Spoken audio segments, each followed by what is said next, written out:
ने 2009 साली शासन आदेश पारित करून कामगारांच्या देय रकमा चौथा पाचवा वेतन आयोग, समान कामाला समान वेतन, नुकसान भरपाई आणि ग्रॅज्युटी ह्या देय रकमा दिल्या नाहीत म्हणून आम्ही अहिल्यानगरच्या औद्योगिक न्यायालयात केसेस दाखल केल्या होत्या। त्यानंतर त्या केसेसचा निकाल कामगाराच्या बाजूने लागला व चौथा वेतन आयोग 2007 पासून 6वा वेतन आयोगाला राज्य सरकारला व शेती महामंडळाला तडजोड करायची सांगितली। तसंच माननीय उच्च न्यायालयाने समान कामान समान वेतन देण्याचा निर्णय नुकताच 8 दिवसापूर्वी दिला आहे। रिट्रेसमेंट कॉम्पेन्सेशन शेती महामंडळाच्या माझ्या भगिनींना 2011 सालापासून काम देत नाही म्हणून त्यांना नुकसान भरपाई द्यावी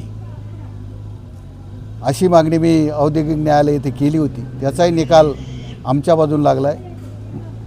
शेती महामंडळ कामगाराचे न्याय्य प्रश्न न्यायालयीन मार्गाने लढे देऊनही कामगाराला रकमा देत नाही म्हणून या उद्देशाने महामंडळाच्या कामगारांना माहिती देऊन न्यायालयीन निर्णयाची अंमलबजावणी करावी व राज्य सरकारने कबूल केल्याप्रमाणे 2 गुंठे जागा देऊन घरं बांधून द्यावीत या मागणीसाठी पुण्याला मोर्चा झाल्यानंतर आज 3 महिने झाले कोणतीही कारवाई केली नाही।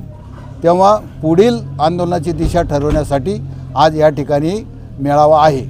आता या मेळाव्यात आम्ही असा निर्णय केला आहे की प्रत्येक आमदाराला त्या मळ्याचं शिष्टमंडळ भेटून त्यांना निवेदन द्यायचं आणि आमदारांनी महसूल मंत्री आणि मुख्यमंत्र्याकडे आमच्या मागण्याची पूर्तता करण्यासाठी प्रयत्न करावा अशी त्यांना आम्ही विनंती करणार आहोत।